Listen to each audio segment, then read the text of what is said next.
This is Kelly Borsheim again. I wanted to share a piece of information or advice, or however you want to say, from my friend Vasily Fedoruk, the Ukrainian sculptor, who taught me so many things. But one of the things I really enjoyed that he says is that when you study music, you learn to play all the notes. But when you want to make music, you don't play them all at the same time. So I find that that's really helpful sometimes when I feel like an artwork is getting too busy. It's because I'm really trying too hard. But what you're seeing right now in this video is the transition that I'm making from one type of painting to another one. And in the stages of transition, it's very, very difficult to keep going forward because the rest of the composition is on the old look, the old style. And here I'm trying to move forward into these bright color sort of things that are not what I painted originally. So anyway, just food for thought. Keep watching. Thank you.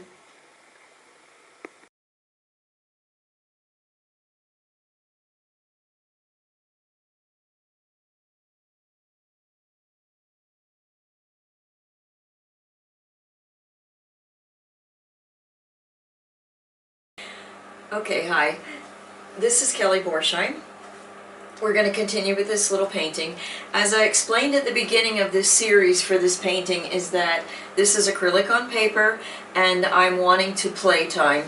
I'm also actually trying to fit a frame that already exists and I needed to paint it on something very thin, so that's another reason I did this. But I've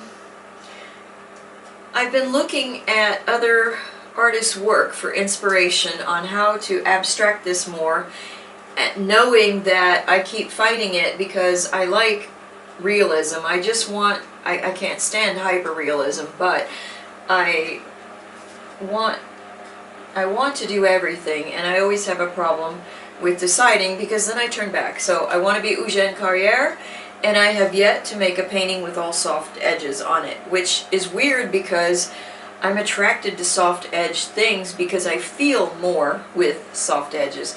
When everything's outlined like this, I find it flattens the tonal and the atmospheric and the emotion of the piece. So I don't know why I say one thing and do another. I'm probably not the first person that's done that, right? And I'm not even a politician. Anyway, what I really want to do is I want to be precisely imprecise. No, I want to be imprecisely precise. What I mean by that is I do want to keep this village so that the people who know this village know exactly where this is and what this is, even which point of view I am when I took the photograph of this, which I'm not working from today because I have enough information here that I should be able to do what I want. Although I did want to have a look at these trees and figure out why I don't want the knight shape. The knight is the chess move, you know, where you have the horse. You can go up 2 over 1. You could also go over 2 up 1, but I'm not talking about that. This just reminds me of the horse, okay? So anyway, I want to break that shape up because it's not natural looking, and I don't want the trees to look architectural in this wild sort of setting. But I'm getting sidetracked as my brain does, okay? So I think I've mentioned before that even though I've got the title as Enio's Forsythia, Enio is the name of a man in the village here that had these flowers, this is going to be more actual of the subject, probably also because as human beings our attention tends to go towards civilization or architectural or made by man or people in general or however, and it could be just be a theory. At this point, it's the lightest thing with this white house here, which is kind of an off-white pinky orange at this point. But this is kind of a central point because it's the lightest thing in the whole canvas, okay? So what I decided I'm going to do to try to help myself loosen up a little bit and experiment without, I don't know, I'm going to try to use this group of pastels that I used before to do my original quick sketch thing of what I want, what I think I want to do, or at least a couple of options, okay? So I'm going to start working with these, and I want oranges and pinks in the village, but I may contrast it with purples in the shadows, blues in the shadows, you know, this sort of color palette here, not the muted stuff. This is actually quite pretty when you look at it up close, but I'm probably, once I change this may change by definition or it may not, because the thing is, as you add one color to any painting at all, in any subject or anything, it's changing the relationship that's happening with everything that's in the painting. So once I work on this some more, because this is actually the thing that I need to draw at first. So luckily on this set, this is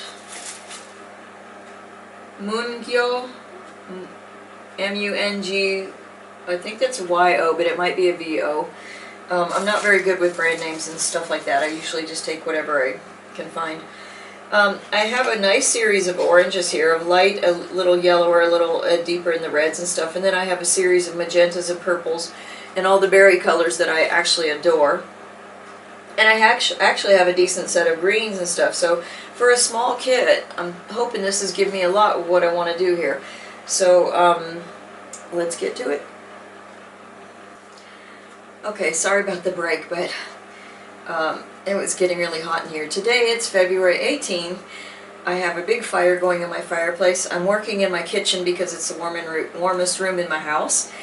And I've been really feeling tired today, and I don't know why. Maybe I need to lower my shoulders and my posture improve for my spine. But I think I worked too long on trying to sand my marble swan that I'm trying to finish a sculpture. So that's the only thing I think I did differently today than the last couple of days. But I've been really, really, really sleepy now. And anyway, but I felt that now it's 10:15 at night.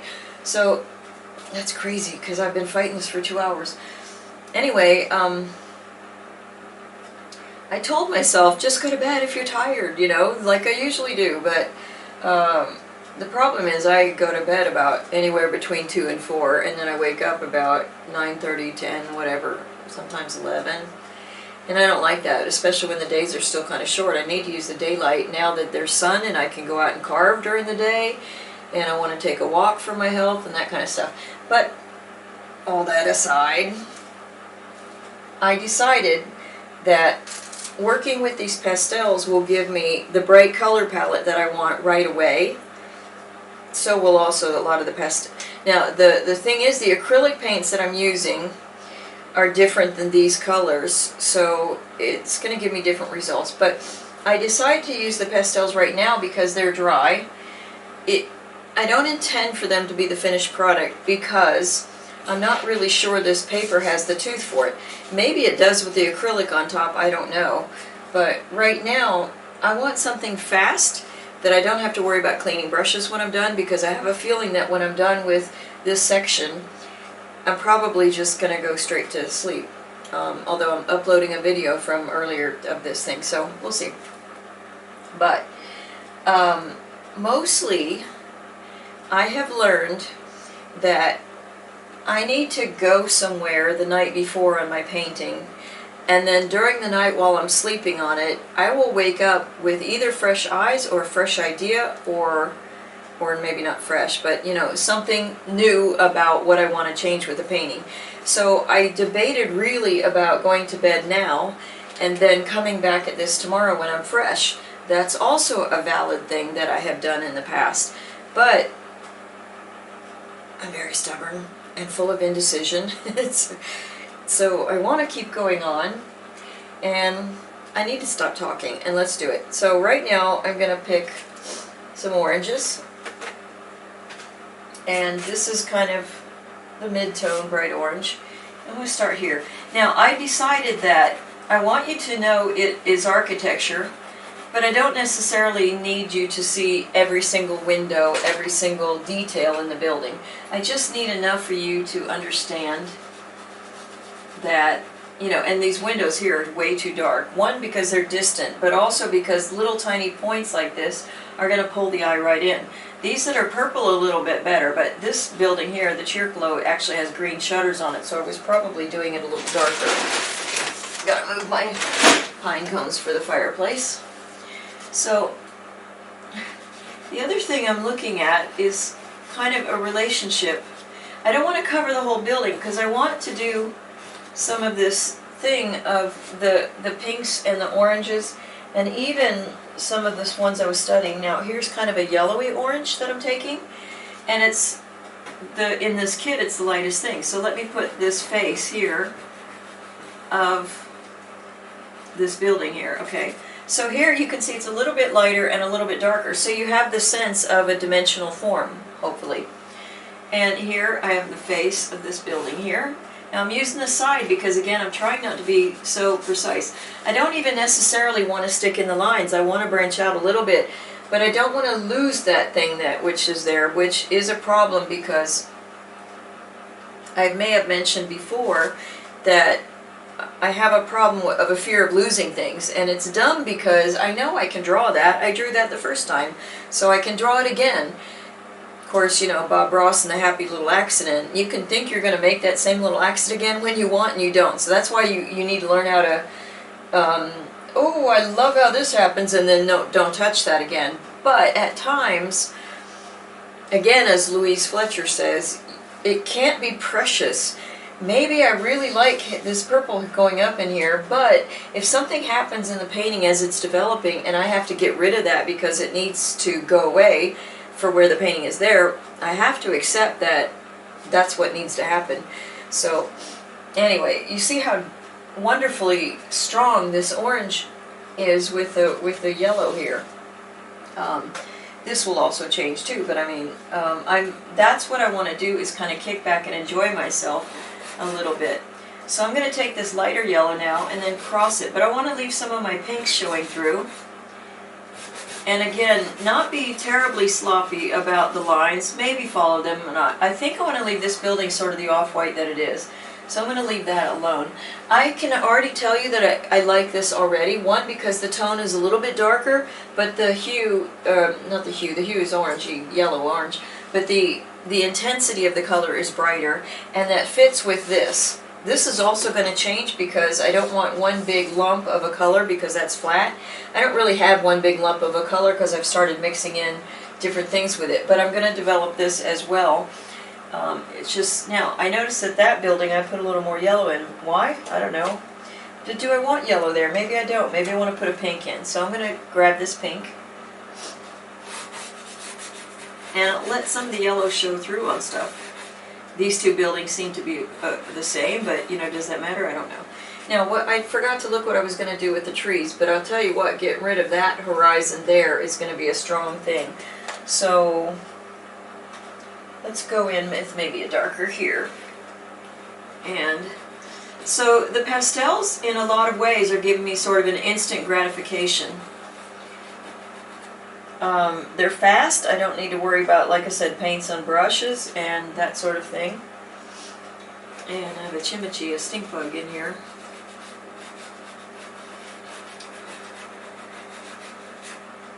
Okay. I already like the trees better because the color, the shape has changed. But, you know, I don't know how deep, how far down do I want that building to go? I don't know.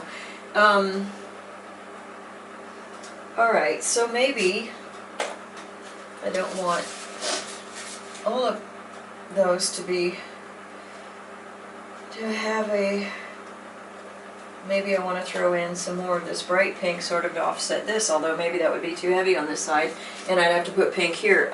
I don't know yet. I say I shouldn't worry about stuff like that, but it's difficult.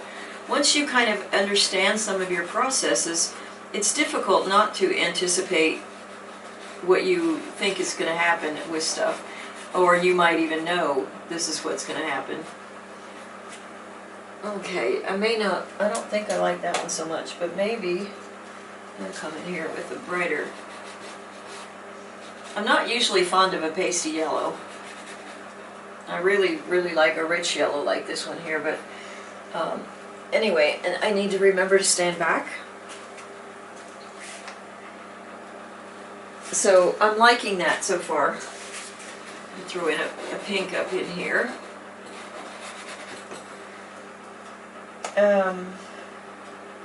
So here is a juicy color, maybe blackberry is what you might call this.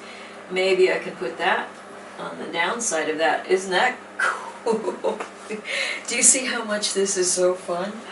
I mean, I already like that. I'm done. I'm ready to go home now. So that's cool.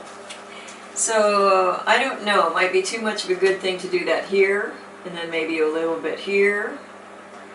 I don't want to follow too many rules, but maybe I'll do something like that. Now, maybe I can pull this down here at the edge. Put that into the painting instead of going out. I don't know. I love this color. I just want to eat it. And another color I love is the cobalt, the ultramarine blue. So these, you can see these colder colors are going to be shadowy colors. So maybe I want to do that. Maybe I want to put a pink with a blue here.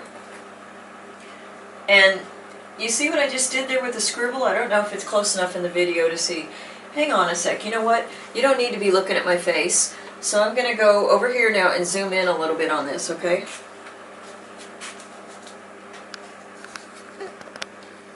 So let's see. Tilt that a wee bit. Is that going to be more interesting? I want to leave enough of the rest of the painting so that you can see how the colors are going to start affecting one another. But I don't, yeah, because, you know, I'm looking at a small LED in my Sony, and it could just be that that's like the worst. But what I wanted to show you here is I sort of scribbled this on. Here I took the side, and you see this is a cube shape, which actually, I mean a square shape, but actually I used just the tip here, and then as I pulled it in, I got it. So if you really looked up close, it's a line, and then I folded it. Here I used the flat edge here, just boom, straight down. And then, you know, I twisted this around. Here I kind of just did a little, using just kind of the edge to actually draw, and I've got a scribble with blue and the pink in together. And I'm enjoying that. So another thing that is fun with the blues is this lovely sort of teal color, okay?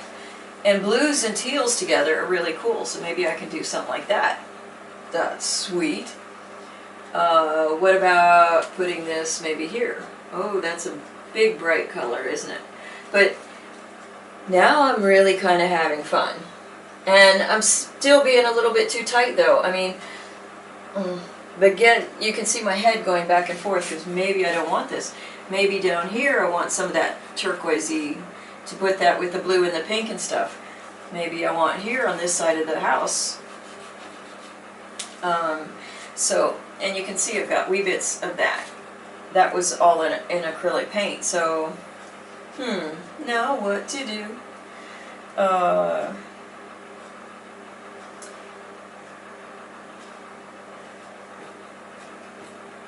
But yeah, so I don't know. I'm not good at being super duper loose with this.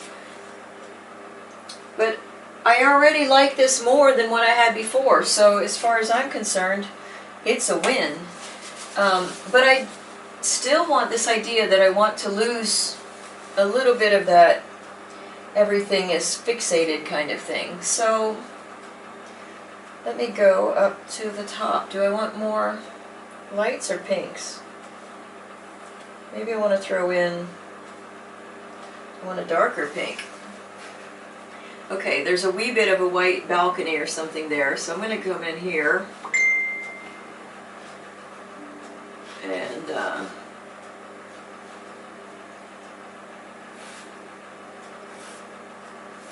so I'm sort of scumbling along with that, okay?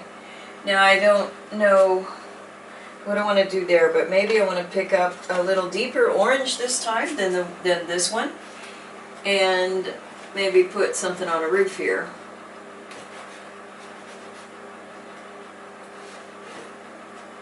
Now, I like this being thinner here, and those are being stronger. Maybe this needs to come up here a little bit and do something out of there. Still being in the lines though. So what am I going to do about that? Do I like the color as is and in the lines, or I love the tower with the turquoise and the blue there. And I love that berry color, even though it's kind of coming at me like this. So maybe what I want to do now is go in and do something a little different. Here's a purple. a lavender, kind of not, it's actually darker than it seems like on the stick. So what if I take the blue building and put in this? Oh, that's a sweet deal, isn't it? It's kind of a blue-purple. That's adorable. Okay, that's cool. Maybe under here. Maybe a window up in here, maybe up in here, I don't know. Again, there is no right or wrong with that. It's just, you can see I'm trying to explore, trying to have fun. I want little pieces of the painting where you see different kind of colors. But I don't want to be formulaic about it, which is really difficult because I think when you're attempting to be random, your brain automatically defaults into something else entirely. So I'm wanting a different color. Here's a brick red, but do I want something like that for the shadow side? It's not really a brick red, but I don't know. I don't know what I think about that. Where else do I have? This is another shadow that's falling between these two buildings. It's okay, it's not thrilling, but you know what? Not everything can be thrilling, because if everything is thrilling, then your brain kind of goes, information overload. So I want to have places for the eyes to rest as well. Let me fill in some of this with a pink. Now, I don't know if this pastel stays here. I might just leave it, or I could put spray fix on it or something like that. Or I originally thought what I would do is experiment with this, and then I could either wipe it off or just take the acrylic paint and go over the tops of this. But it could be that I can easily mix these two and it will stay on this paper because the acrylic has given some tooth to it. We'll have to see with that. So right now, this building is really annoying, so let me put in. And I find when I'm scumbling stuff, I find these bright big patches here far more interesting in the end. And I'm not liking the washi, because what it's doing a weird, it's kind of a scumble thing here. So, but now do I want, do I have a rich red, orangey, like the tile roof stuff? That's maybe too much realism, I don't know.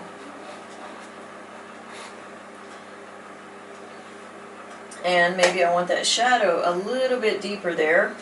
And I've got blues in the turquoise, so now let me go back with this purple and right along the edge of that.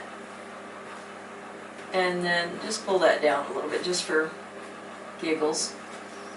Because I shouldn't have said the other word the other day, should I?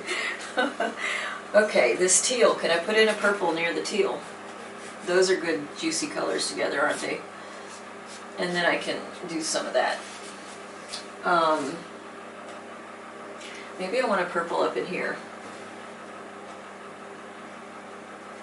And that's a shadow thing, so let me soften that a bit. Okay, so I'm way more fascinated in this than I even expected to be.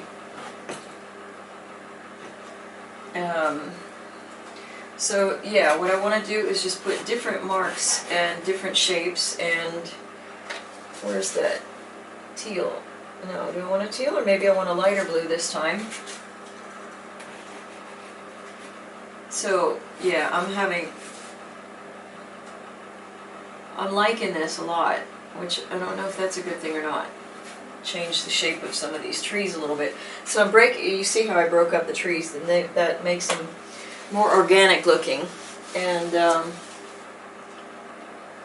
yeah, I like that. Now, what am I going to do in here?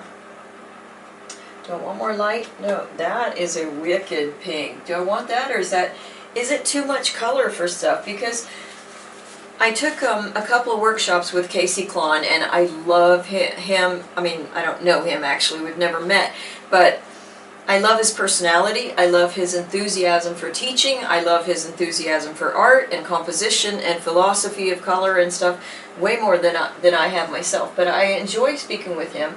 And one of the things that I learned in one of his workshops was try an exercise where you select the color palette you want to use before, And then you can go on in with that. And I think it's probably good, instead of saying this whole box is my color palette. But then I'm having, again, a case of indecision, because right now I don't know enough about what I want to do, So I'm just going to keep picking up color until I feel like I'm happy. That is actually kind of cool. Now, would I have to put this pink in? Maybe, I probably don't have you in the video at this point. Maybe there. I don't even think that's in the video, but, you know, one of my problems is going to be I may want to finish this thing in pastels, but not necessarily a bad thing. All right. You can leave your comments and questions here, and put in your thoughts. Would you want to add something to this here? I mean, look, I've got a whole solid orange thing, and then I have nothing here, nothing. So, you know, but here's the thing, is it could be, let me stand back a wee bit. It could be now that, okay, let's see if I can lighten some of this orange here. Okay, that's a little bit of something, that's a something. And but it's all still straight across, so maybe I need to throw in what goes good with an orange. I don't know that I want more reds there. I think I want to stay a little bit cooler than that. So let me go back to this bright pink color. What I was going to say is that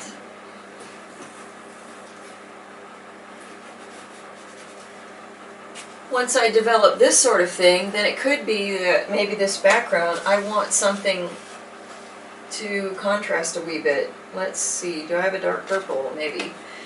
And again, this is winter time, so if I want to be sort of leaning towards accuracy, I would want these trees, they have no leaves on them. I mean, the grass here is green, and that happens in the winter time, but maybe I want to break up some of these purples, I mean these greens that I still have here, with something of a deeper color.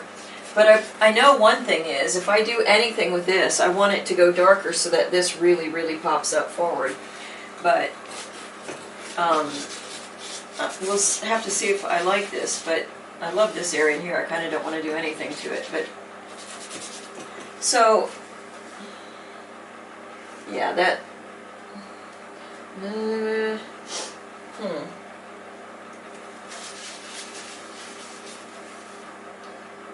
If I could do a roof that wasn't the same color orange, what would I pick? About this dark sort of cranberry color.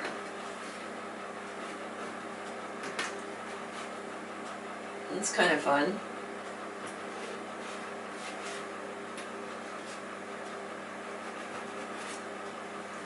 Oh, I like that. You see how I did that roof just part of this side and I left it light there? I mean, I was trying to do that because the sun's coming from this way, but that's kind of an interesting detail. But I don't want to always do everything equal on all the sides. Let's put that there, and then maybe soften that a bit, I don't know. Yeah, I don't like what I did this there. And the thing is, sometimes the finger smudges don't work on that. If I've got these wonderful textures going on without too much of the soft mushy, I don't want to touch that tower for anything, but maybe I could brighten up the front side of that. So with this blue and the teal, what's a good color in the red spectrum or pink spectrum that would go well with that? It could be this bright pink, magenta. I'm so bad with labels. So let's do that on this side, trying to avoid that mole in the tower. Okay, I kind of enjoy that too, but now I feel like the roof has to change. So, as my mother would say, sew buttons on your underwear. My friend Elizabeth Walker, when I was in high school, got me through Toastmasters and a speech that I have to give for my high school graduation, which was mortifying. With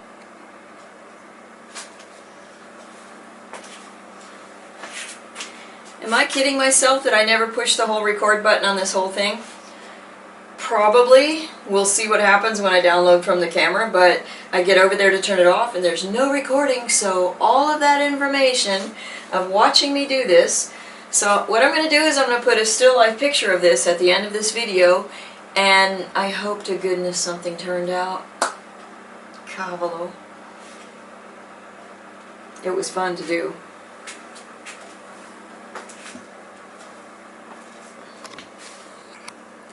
I bet